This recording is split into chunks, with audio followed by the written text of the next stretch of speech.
And hello, fellow gamers. I am back yet again playing more video games. This time with Banjo-Kazooie on the N64 again.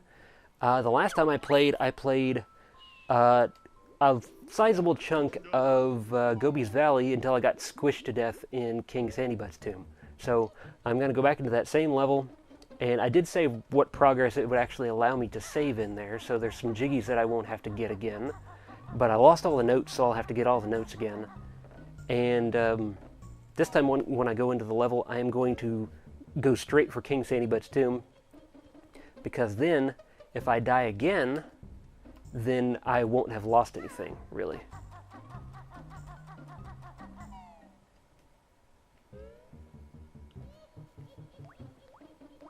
Tiny Goliath says I had to order my N64 from Japan. Got it today. And for my second time ever using one since 2009, I'm happy with it. Excellent.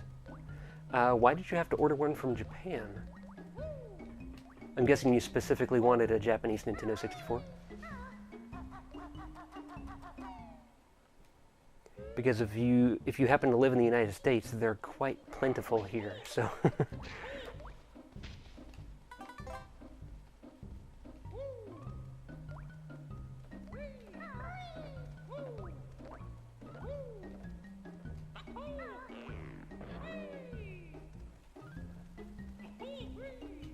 You fucking gremlin. Look at this fucker! He's very, very slowly evading me.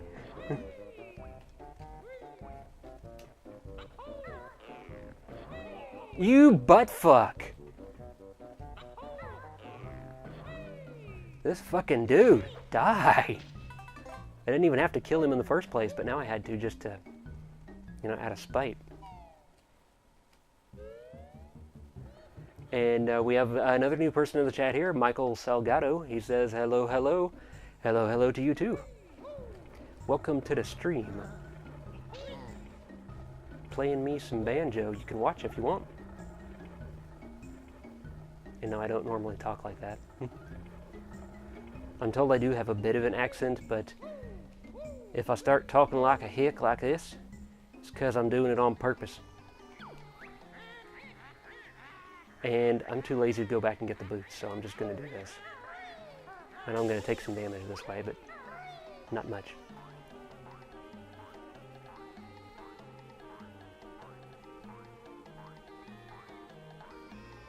Tiny Goliath says that he got his N64 from Japan because it was the cheapest he could find on eBay. I don't doubt it. They are supposedly pretty cheap over there.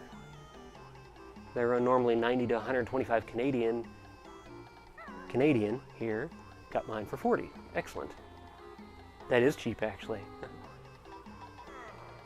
But now you gotta wait for it to get here.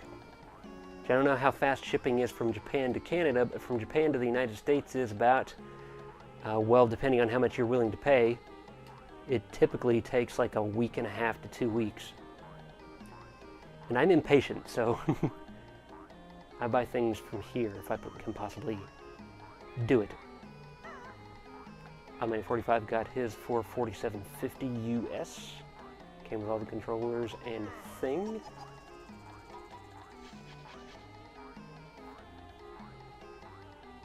Michael Salgado says, this game is so old, but I love it. I love it too, that's why I'm playing it. Plus, I like to... The whole point of my channel is to share this old stuff with people that may not have been able to experience it the first time around, when it was new. Okay, so I'm literally not going to do anything except go straight to King Sandybutt's tomb.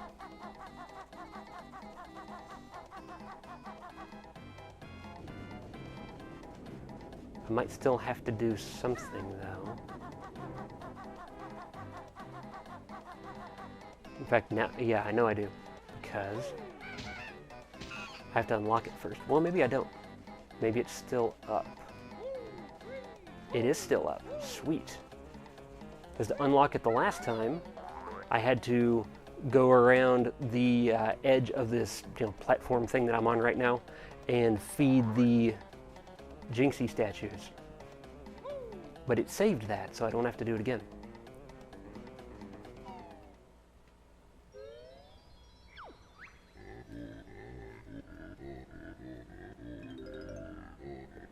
Tiny Glass says that it took about a month for his N64 to get here. Man, that's a hell of a long time.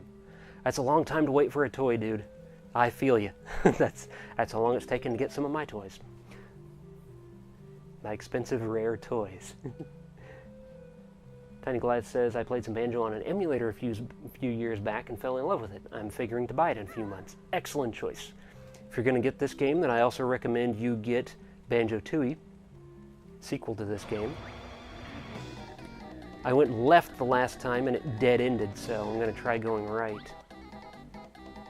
And it looks like it dead-ended right almost immediately. Okay. I'm using the Talon Trot right now to speed me up a bit. Oh, wait, nope.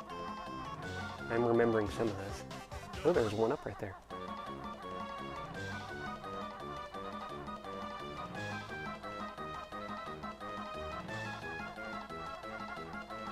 I literally have no idea where I'm going in here. I'm just kind of guessing. Oh, I made it. No, the bear survived. He's after the king's ancient relic. Damn right I am, dude.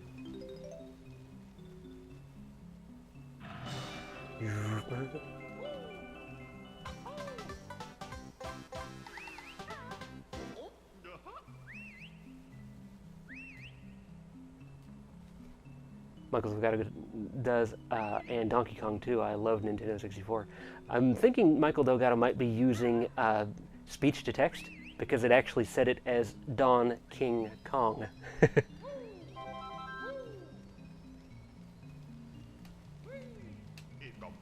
That's fine though.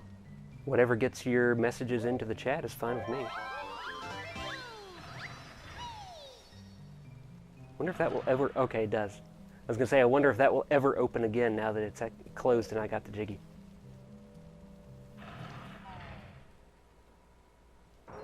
Tiny Glad says, I guess I'm on a Rare Blitz, so why not? Hell yes, get all the Rare games. Rare made excellent, fantastic games in this era.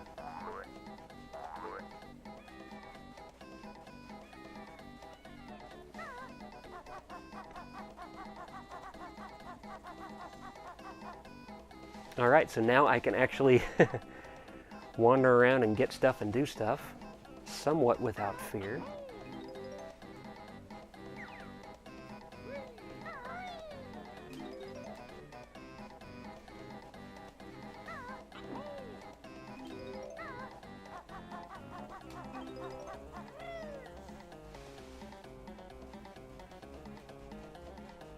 In fact, let's start back at the beginning.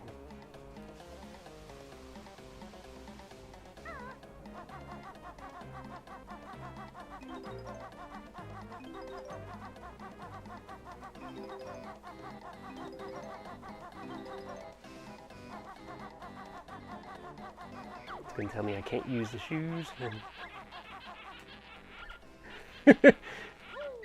That's such a weird voice for those. Oh, shit.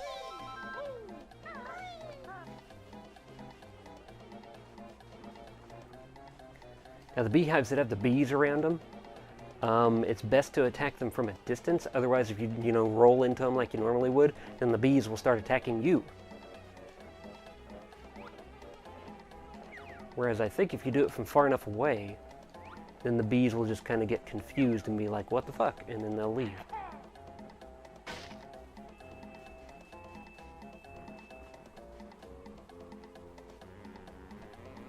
Will they leave?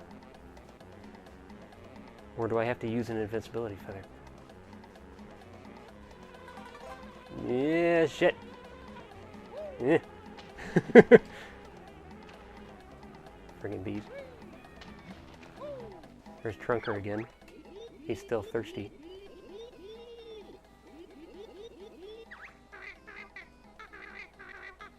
Yeah, it's your nuts, bark breath. I love that line.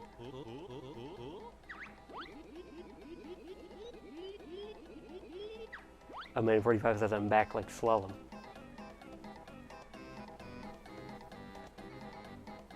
That's Unmade 45's way of telling me that he wants me to play Slalom on the NES. Which I do own. It's somewhere on the shelf right there. Michael Salgado says, I don't talk too much English. That is perfectly alright, dude.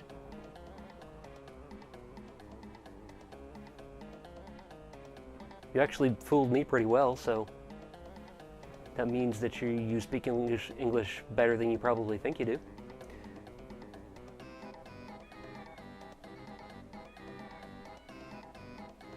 Tiny Goliath says, if you played Cameo Elements of Power, I enjoyed it. I did play that intro area, and then, like, after that intro area, where it drops you into the main game, I played that much of it and thought it was pretty damn good, but then I got distracted with other things and I haven't gotten back to it since.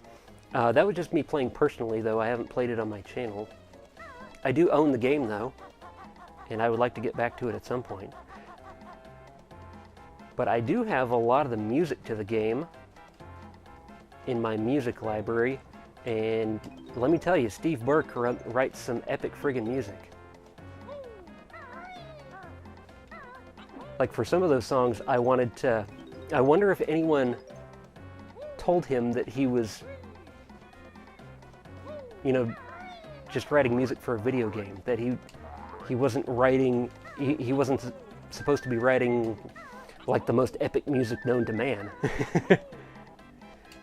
Like, nobody told him to calm down. How many gold feathers do I have? I have 10, which is the most you can have, at least right now, so I'm going to leave those right where they are. Is there a Mumbo token up here?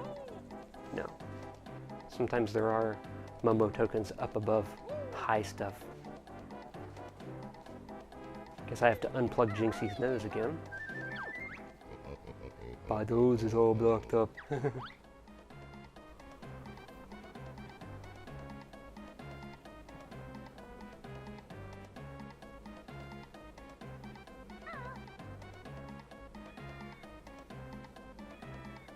Oh, Mini45 has asked Michael if he's German.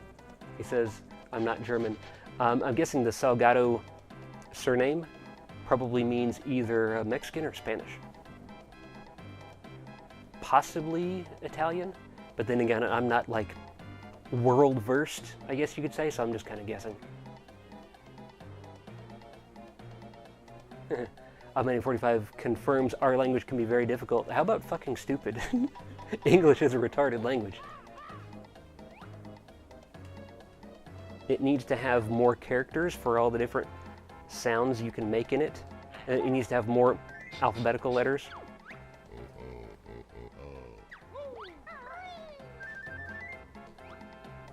And far too many words are reused differently depending on context.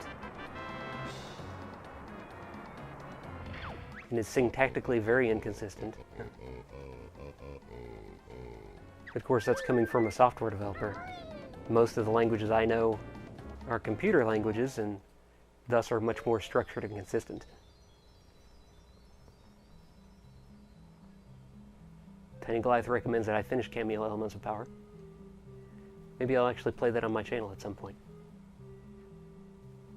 I've discovered that that's a very powerful in for getting me to play video games as if I can play them on my channel. Because then it maintains the illusion of being somewhat productive.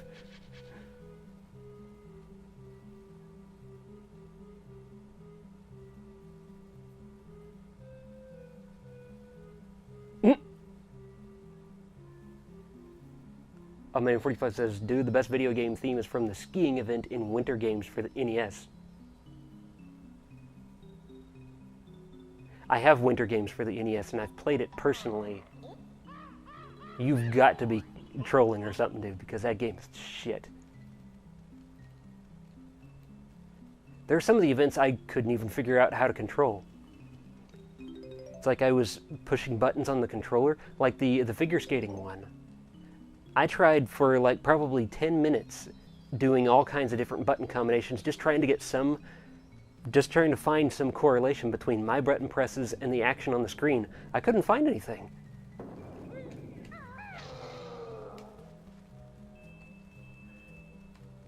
It's like, I'm not sure you can actually control that game.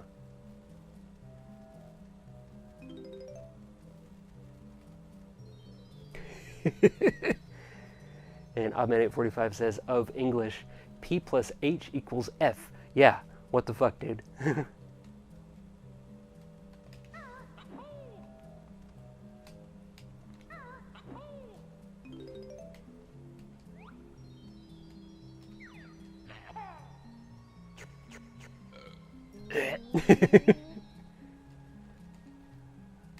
There's Jinjo up here.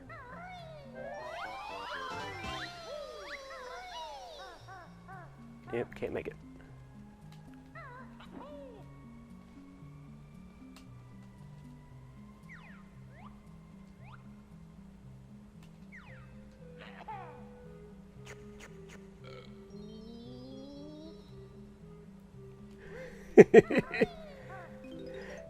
Many45 says hot dog aerials. That's another one of the names of the events in that game. What is it? What is that supposed to be? Hot dog aerials. I'm wondering if that's like a translation oddity or something.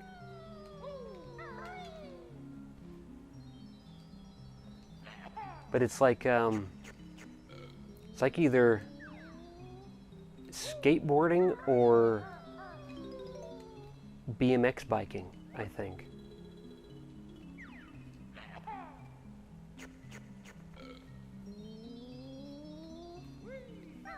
Oh, what am I doing? I already got this jiggy before. But I still needed the notes in here. So it wasn't a total waste of time.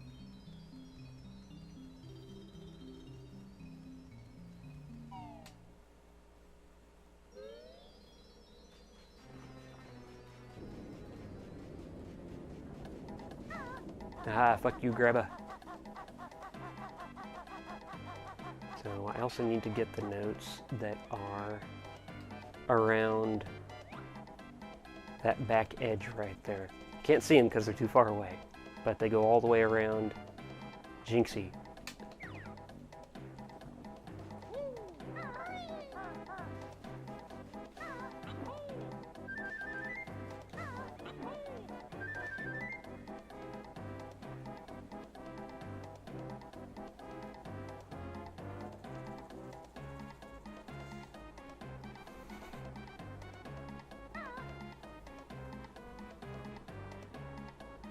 Meta45 says that's where it's at. Dog equals man and hot equals cool. Science. Okay. I think maybe he's making an attempt to explain hot dog aerials, the meaning / origin of the name. Okay, I didn't need to go this way. Which means my boots are going to run out, so I'll get this one up. Go back over here and just do the boots again when they respawn.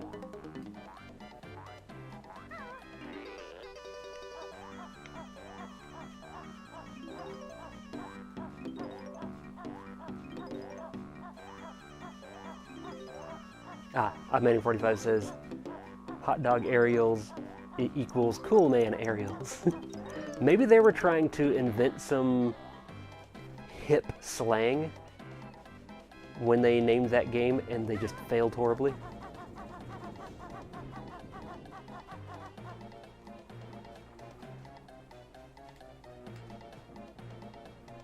Gotta wait for the carpet to get back because the carpet's how you get up there, and there's some notes up there.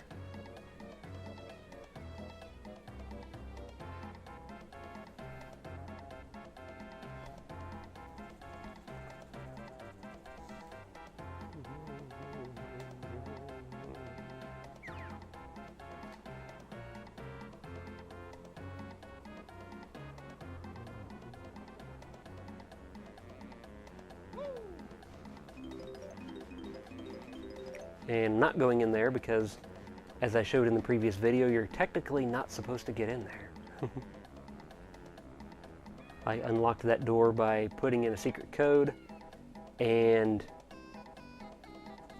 once you put in those secret codes, then that secret stays unlocked even on brand new files on the same cartridge, even if you delete all of the files on the cartridge. those secrets stay unlocked. But maybe the only way to clear that is to either replace the battery in the cartridge, which you know you have to take it apart to do that, or do what they tell you not to do in the instruction manual, which is to switch the power to the N64 on and off really quickly, and maybe that'll clear the save memory.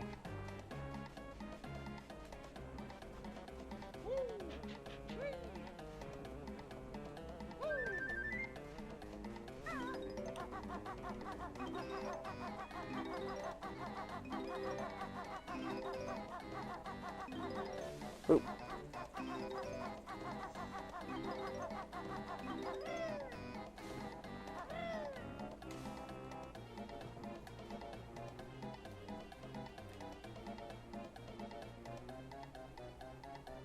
Tiny Goliath says, I would do streaming. The thing is, I live in the country with a 1 megabit per second internet speed limit. It sucks. That does suck, man. I mean, it's better than 20 years ago, though, when everyone was still using dial-up, which was, let's see, that would have been maximum 32 kilobits per second. No, 40 kilobits per second. At least that's the most I ever got. Theoretically, it should have been 56.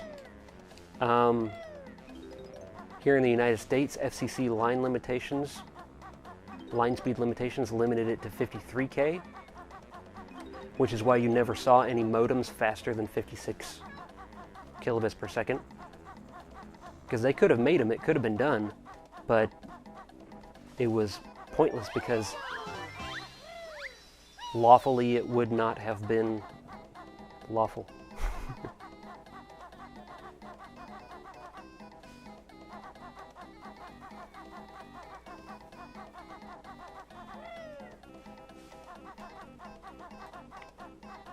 I'm trying to decide what I should do next.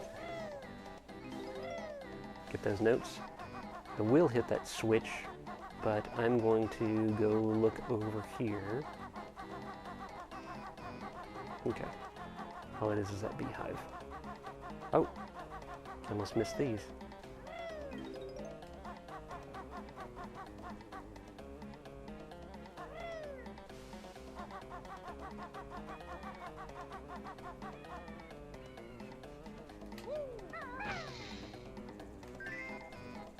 Oh, I thought that opened up the door on the front of this pyramid.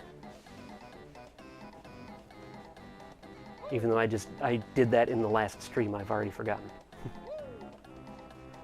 Oh, that's right, the switch for this is actually on top of the pyramid.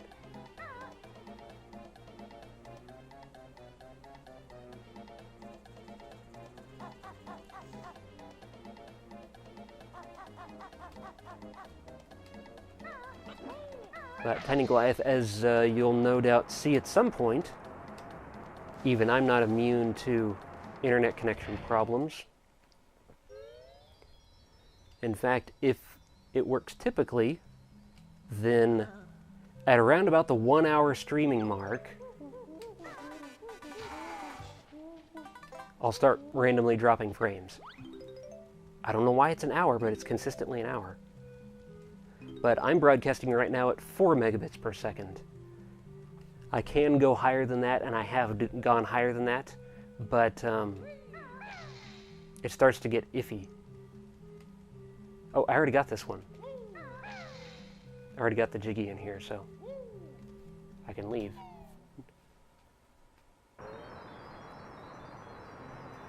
Tiny Goliath says, oh cool, that's something you don't see with new games. What, undeletable save data?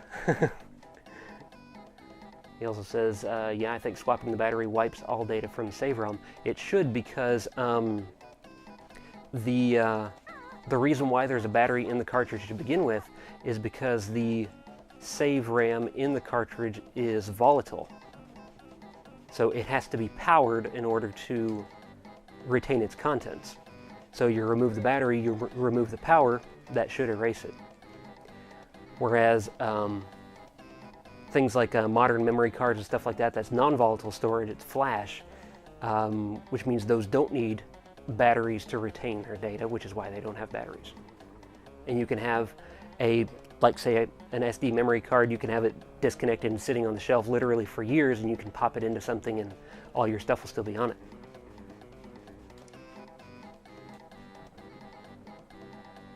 And we have a new person in the chat. It was maybe new. Apologies if I don't remember you, but it's Tony DeVec. Tony DeVec says, Banjo-Kazooie, I remember this game, lots of childhood memories. Excellent, I'm happy to bring it to you again. That's part of the reason why I do this.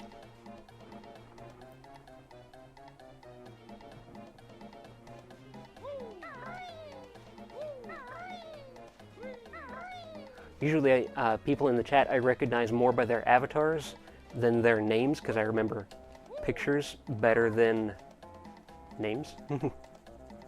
So if you've changed your avatar recently, that might explain why I don't remember you, or it could be that I just, you know, had a brain fart and it's gone.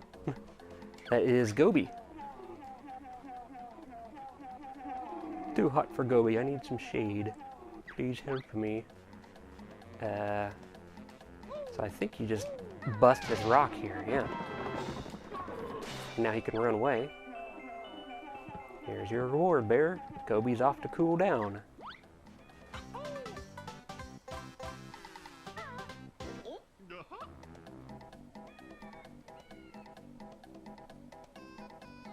Tiny Goliath says, oh, by the way, I subbed, like the content. Thank you for your subscription.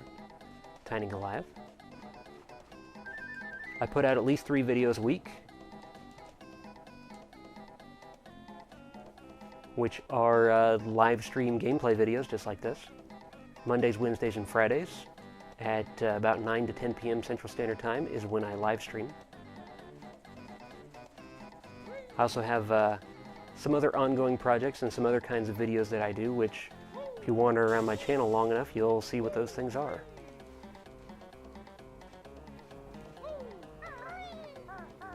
Screw the rug, I'm just going.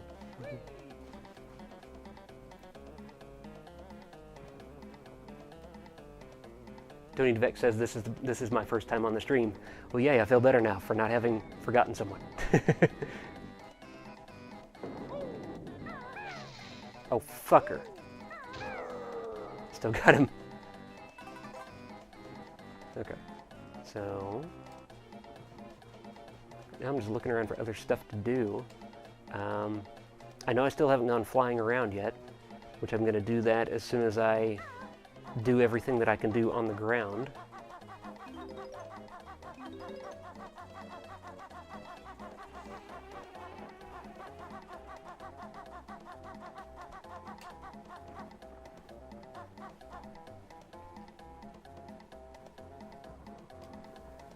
Daniel Life says, that reminds me that I need to get back into my channel. More Mario World Let's Play. Indeed you should. Everybody should play all of the games.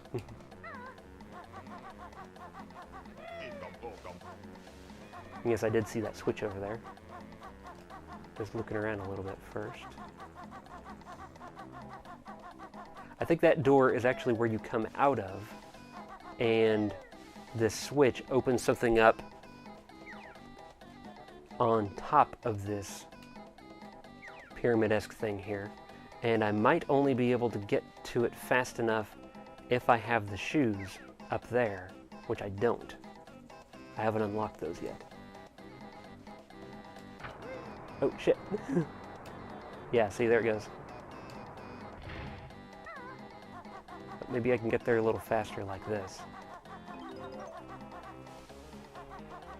These walls on the side are actually too tall to backflip over, which is why I'm not even trying, and I'm not going to make it in time. Which that means there's at least one thing in this level that I cannot do until I unlock the shoes.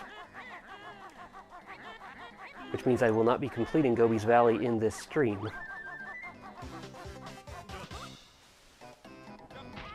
Oh, bitch.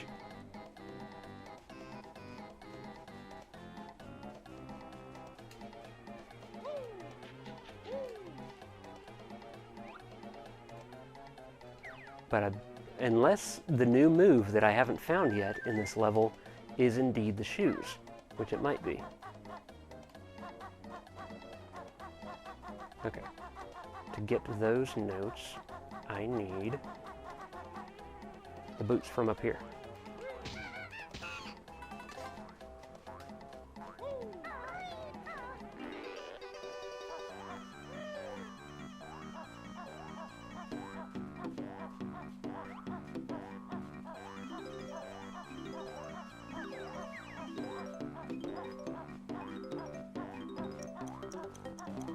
Come on. Oh, barely. And there's another Grabba. He says, Grabba's got a jiggy. Ner, ner, ner. You see, if you go too fast, then he just takes it from you. Bear's too slow. You definitely need the shoes to get that one fast enough. I remember that now.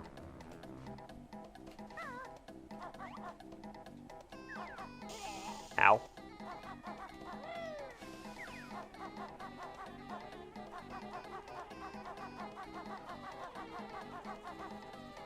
Oh, there's Bottles.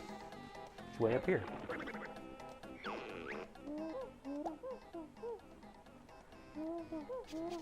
Excellent. Beaky wears them on her scrawny feet to make her run really fast for a limited time. Your energy is a little low. Fill me up, Bottles. Tony DeVec says that music is so catchy. It is. I love the music in this game. I didn't used to. At first I thought it was a little too,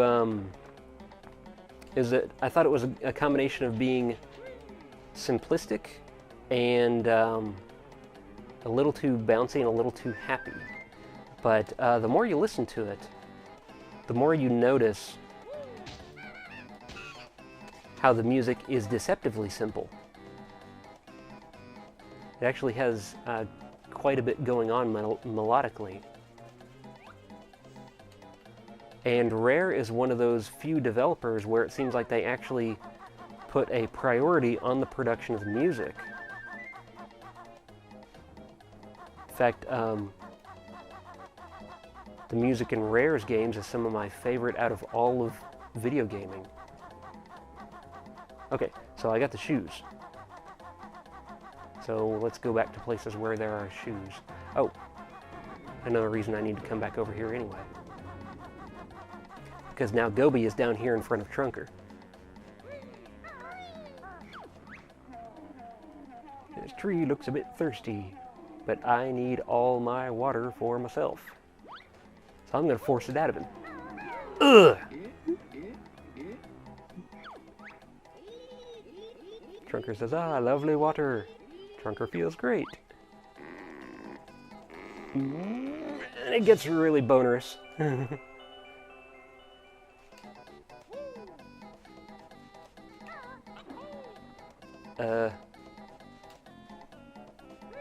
Guess I'll jump off the tree or something. I could also get that by flying. There we go.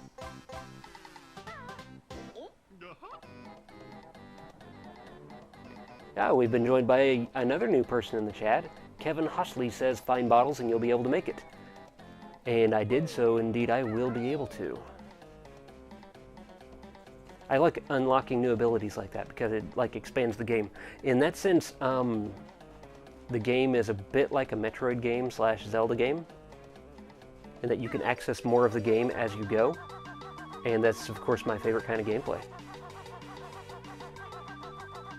I don't think those shoes right there really have a point, because there's nothing up here you need to go quickly for.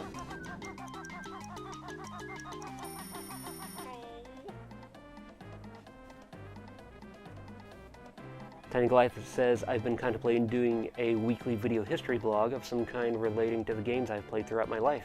You should. Everybody should make all the content. Because if YouTube has proven to me one thing, it's that the volume of visitors is so great that somebody out there will find your content interesting, no matter what it's about.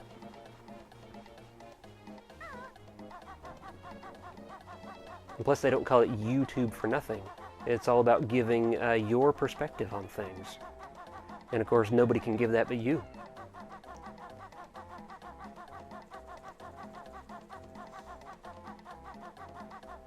Okay, so I'm going to do the 2 shoe things here. I'm going to get these and first go after Grabba down there. Ow, go, go, go, go. Oh, go, go, go, go. Oh, you motherfucker. Ha! Got it. No, I've had that 1,000 years. Well done, mortal. Tony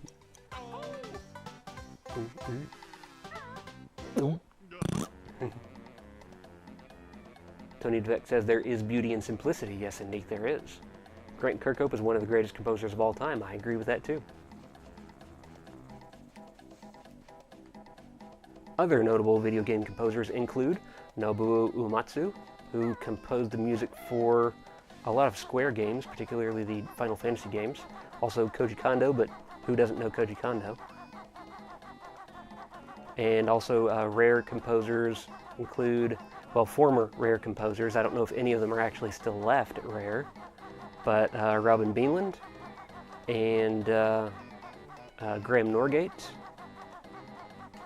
This was all back in the N64 days. Those people have left since then. And who else do I like? Michiru Yamane, who did a lot of the music in the Castlevania series, as well as Hip Tanaka, who did the first couple of Metroid games, and what's his name? Kenji Yamamoto, who composed all subsequent Metroid games.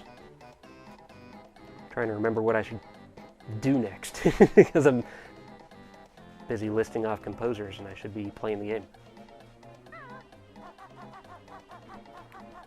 Tiny Glass says, of Rare, they put form, function, audio, and fun up front. Their games always pushed the hardware, yes they did, and often showcased a lot of fun features of the consoles that most developers often shy away from. I would have been interested to see what Rare would have done with the Wii, me too.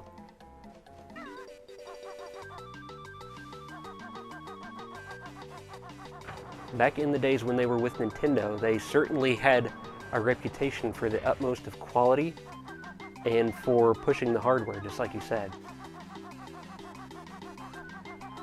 I mean, just with the Nintendo 64, they accomplished a number of technical achievements. With Jet Force Gemini, they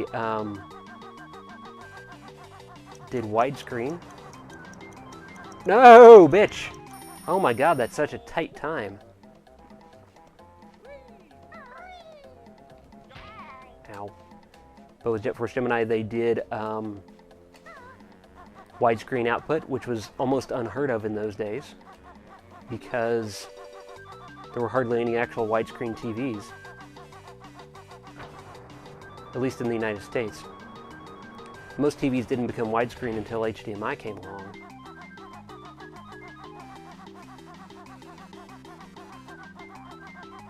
And also, Jet Force Gemini was presented in Dolby Surround.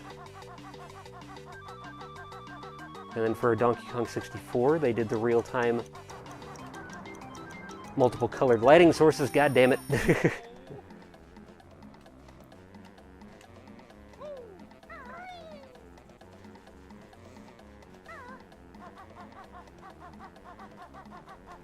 And Conker's Bad Fur Day did all of that recorded voice acting, plus, you know, some really good animation to begin with, and in particular Conker's lip-synced facial animation.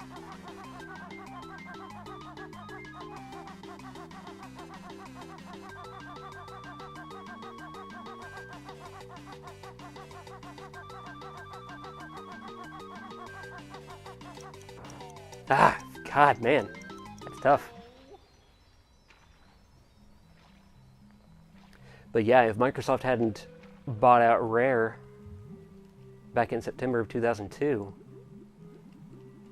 Rare likely would have stayed with Nintendo and would have continued to develop amazing things for the GameCube and then the Wii. as it was their last game on a Nintendo console was Star Fox Adventures.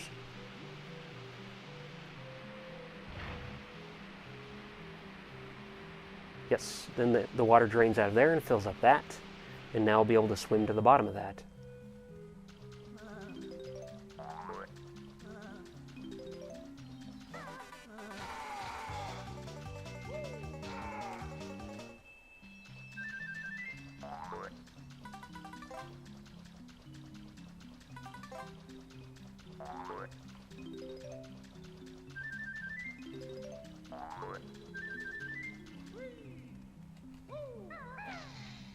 Can't remember if there's any point to this looking like a face or if it just looks like a face.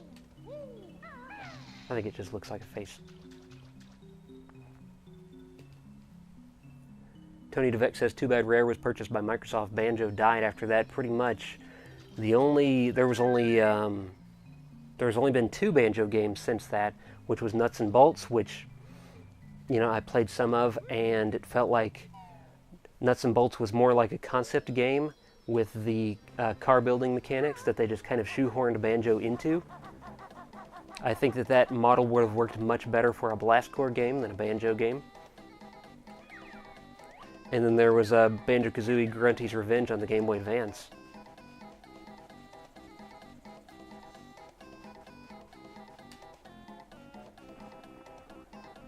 And Tony Glad says, how much was Rare purchased by Microsoft for? Like 300 million? Yeah, it was. It was 300 million. 300 million bucks.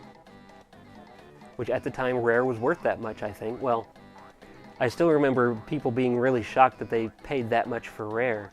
But they were like a super high-profile, awesome developer then.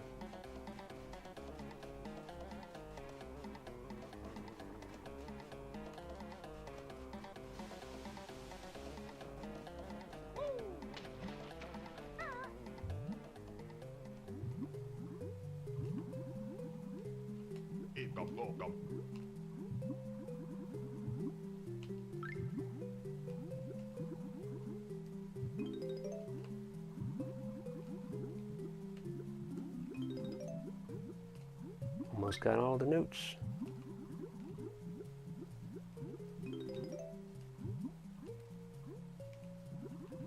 Oh, is that the last Jinjo? It is.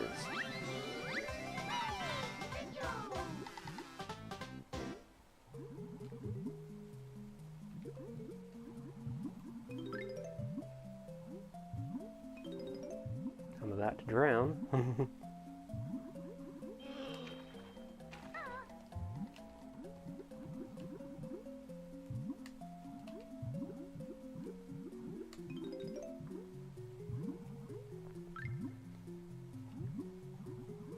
Make sure I haven't missed any notes down here.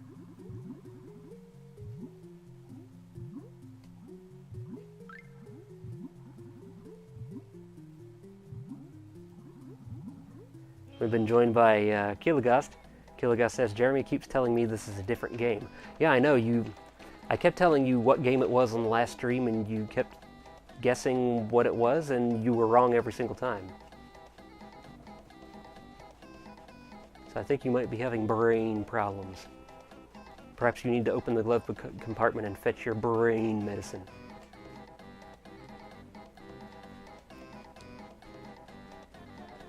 So I think the only way to go now is up.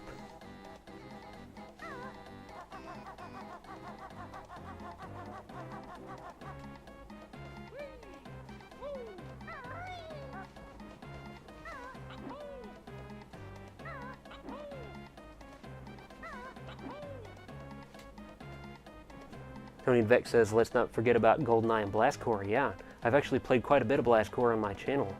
And GoldenEye, well, need no introduction there. GoldenEye was a system seller. There's absolutely no question about that. Like, GoldenEye is what made Bond games popular. GoldenEye is responsible for every Bond game that came after it. And I can't hit that target yet. I don't have the right move.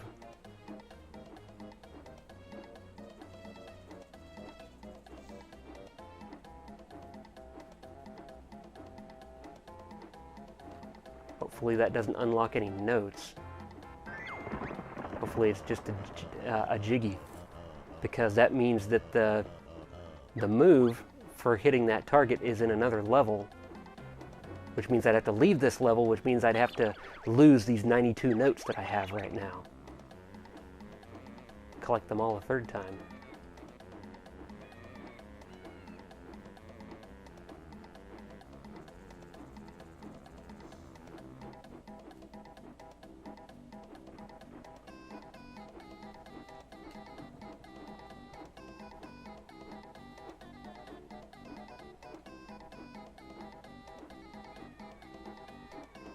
Where did that thing spawn? I wasn't paying attention.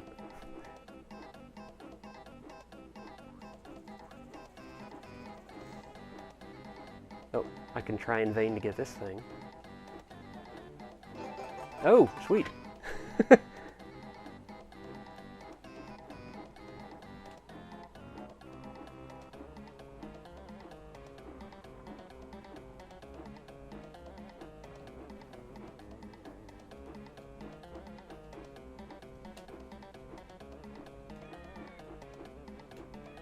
Where the fuck?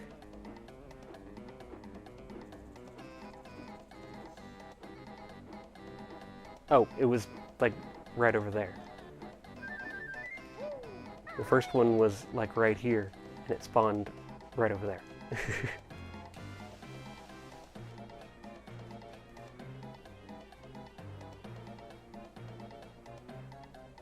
Many45 says, also, Jeremy, you never finished Blast Core. Yeah, that's another thing I plan to get back to at some point. I think where I left off in Blast Core was I just finished all of the time attack levels, I think. Maybe I did? I at least started them. And the idea with Blast Core is to eventually unlock the platinum medals, if I haven't done that already, and get some of the platinum medals, but I'm not going to try for all of them because I'm not insane.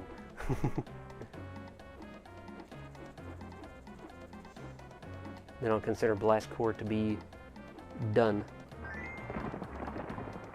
Okay, that one I know where that is.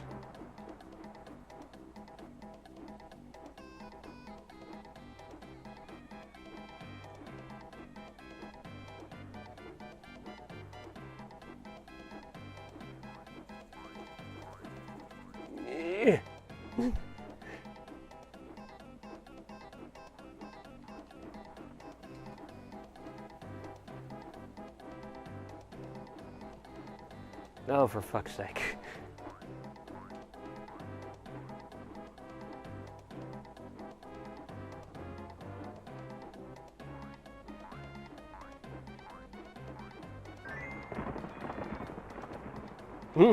Okay. These all seem to be spawning right around Jinxie.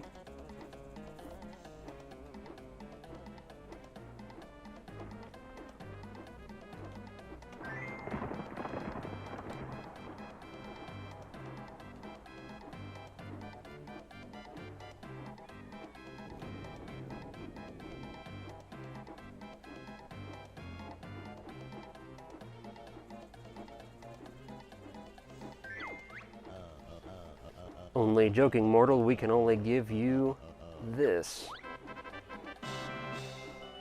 Jiggy.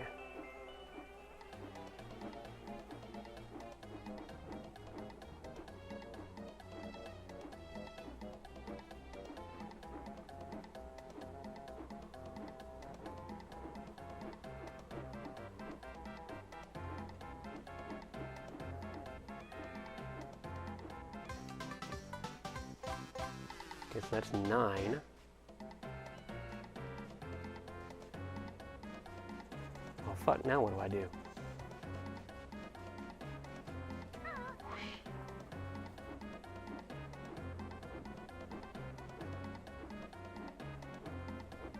See, I bet hitting this target opens up that Kazooie door down there.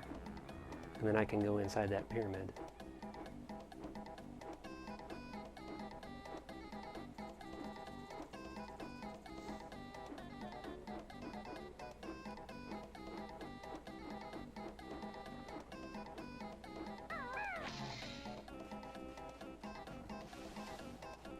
Come on. I want this feather. I've actually been burning a lot of feathers here.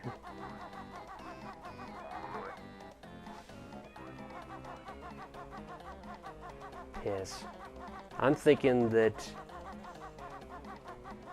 I need...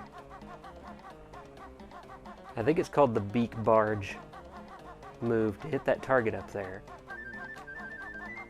which will then open this, and then in there is the last few notes. So fuck.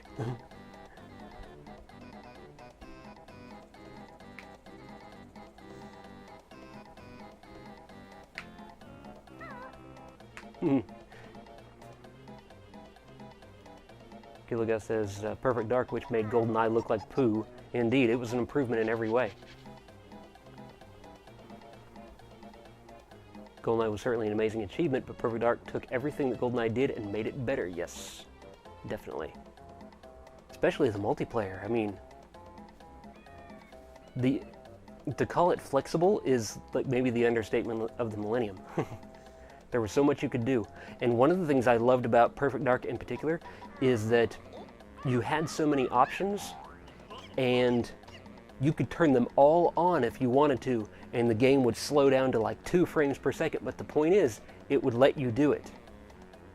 You could decide what a playable frame rate was. You could decide what the balance was for you between frame rate and, you know, all the options you wanted to turn on.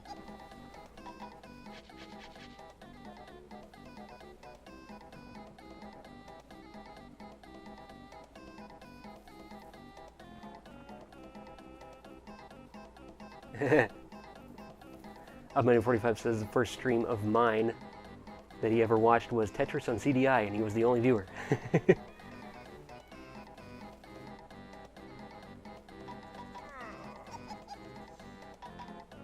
I remember doing that, though. That is indeed on my channel. That version of Tetris is actually pretty good.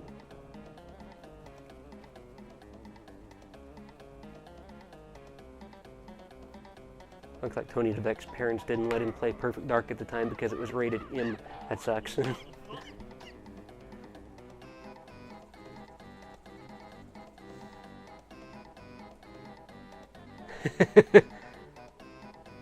Keelagus says Conquered Bad Fur Day seemed like a big beer-guzzling, piss-taking middle finger to Nintendo at the time.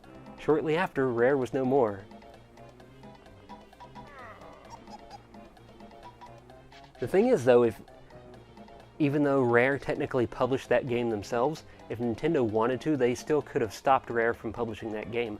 I think it was more of the case of Nintendo wasn't against it, but it was more like, we're going to look the other way, and we're going to let that happen. And supposedly, the N64 version of the game sold incredibly poorly, so anytime you see it used now, there were so many games, so few copies of the game sold that they're incredibly rare now, and so they go for like $100 a pop, maybe even more than that. Tony DeVec says, also I subbed to you, Jeremy. Thank you for the sub. Catch you on the next stream. Peace out and good night.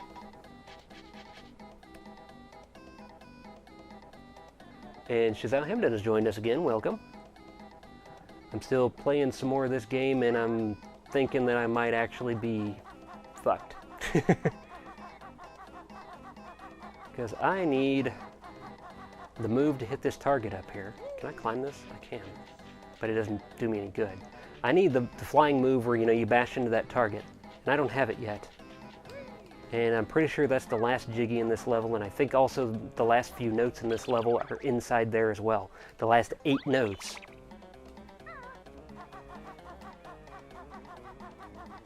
Which means I'm going to have to leave the level at some point and go get that move and then come back in here and get all the notes all over again. Design flaw.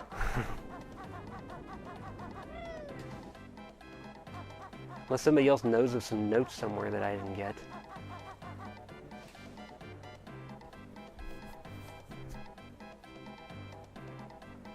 Oddman45 says I'm going to, so you all have a nice day and keep on gaming, guys. Thank you, Oddman45, for tuning in. And we've been joined by Lucas Waters. Welcome. This has been an incredibly active stream tonight. This is awesome.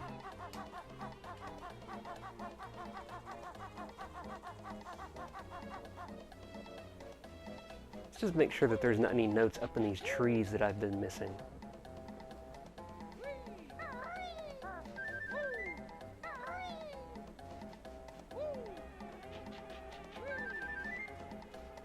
What about in this water?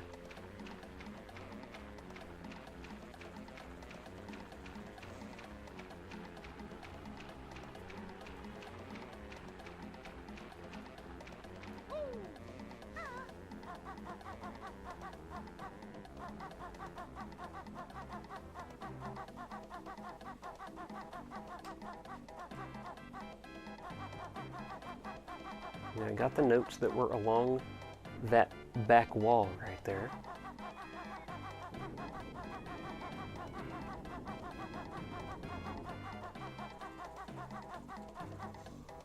And I got the ones that were up there. Oh, Gobi's up there now.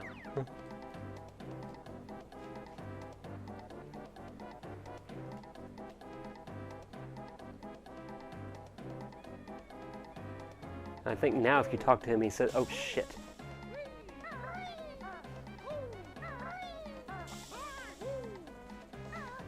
I think if you talk to Gobi now, he says something like, well, I'm off to the lava world. No, he doesn't say that, because you see him one more time in this game, in Click Clock Wood. And then when you finish all the stuff related to him there, then he says he's going off to the quote-unquote lava world. And he's actually talking about Banjo-Kazooie going to Hailfire Peaks.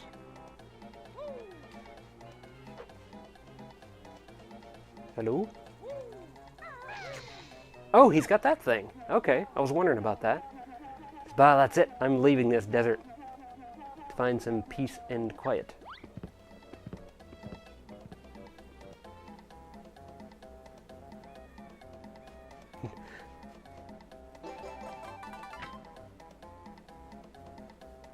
What the hell?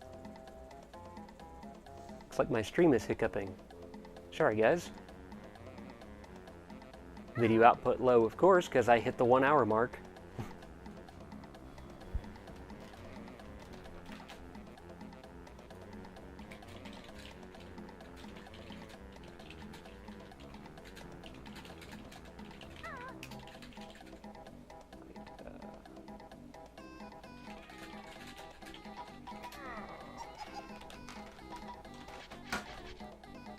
Lucas Water says it's 12:30 in Ontario here, so that means you are in Eastern time. See, I can add 1 to 11:30 and get 12:30. I did that in my head. Tanglite says, now that Microsoft has given the green light for Rare to make real games again, I wonder if some of the game sequels we never got will happen. I wonder that too, and I hope so. Because yeah, for a while, like, Microsoft had Rare doing some stuff that they were not suited to. Like, they forced them to work on Kinect when they didn't really want to, and they forced them to make the a newer menu system for the 360, and just like, you paid $300 million for these guys. Let them do what they do best, which is to create original content. Let them do what they want to do, and they'll thrive.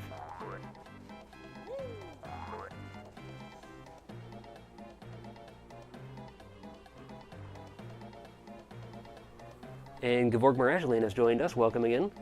He says, yes, I finally made it. He says, what's going on? How's everything going? Well, just before you got here, the stream was fucking up, but seems to be okay now.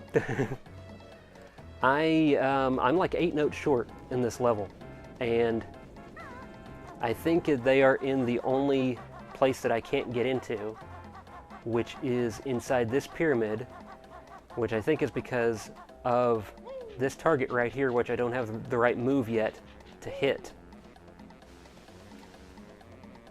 And I've been wandering around in vain, hoping that maybe I just missed those 8 notes somewhere else, because I don't want to have to leave this level and then lose my 92 notes and have to collect them again for a 3rd time. It's looking like that might be what I have to do, though.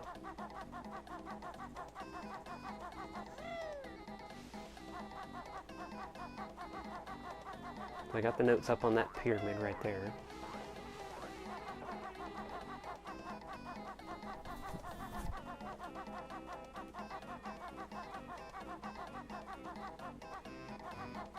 Oh, I did miss something that I'd forgotten that I could do at the time. You can actually combine the boots and the shoes. Like now you can get... I thought you could combine them. Because I thought you could combine the boots and the shoes and then get across this easier, but fast enough to still get the Jiggy from Grabba. But I guess you can't combine them. So the way I did it was correct. Never mind.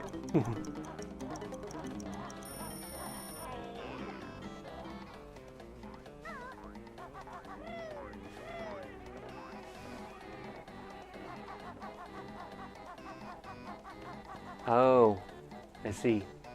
Kavorg Mirageline says, did you see the tip I left for you? Did you go to Freeze Easy Peak? I left a tip for you a couple days ago. I was hoping you would have looked at the comment. It's okay, no problem, don't worry. I'm sure I did look at the comment if I got the notification on my phone. But then, as I am apt to do, I forget things about 2.5 seconds after they happen. So yeah, I should have heeded your warning and gone to Freeze Easy Peak first. Then I would have gotten the move I needed.